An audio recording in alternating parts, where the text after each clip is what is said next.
おばちゃん、今週出題した漢字全部覚えてる？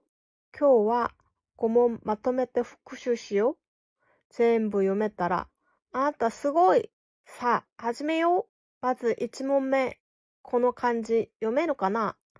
夏の食べ物だよ。3、2、1。正解はスイカ。スイカという漢字は中国語から来ていて、西から伝わったウリという意味なんだよ。シルクロードを通って西から伝わってきた果物なんだって。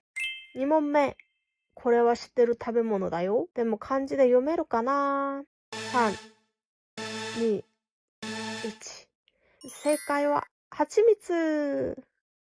ミツバチが一生かけて作れる蜂蜜の量は、なんとスプーン1杯分だけなんだって。あの甘さを作るのに、一生分の努力が込められてるんだよ。大切に食べないとね。3問目。夏の夜に光るあの虫。漢字で書けるのかな？ 3、2、1。正解はホタル。ホタルはね、お腹の中にルシペリントという特別な物質があって、それが酸素と反応して光を出すんだって。しかもその光は、ほぼ熱を出さない冷たい光なんだよ。自然ってすごいよね。知ってた？ 4 問目。これはかなり難しいよ。覚悟して。花の名前だよ。3、2、1。正解はバラ。バラの漢字。画数がなんと合計64画。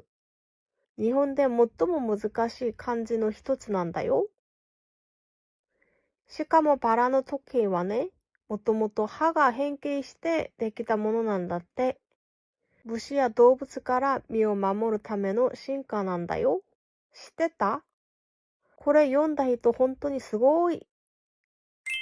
最後、5問目。梅雨の季節に咲く。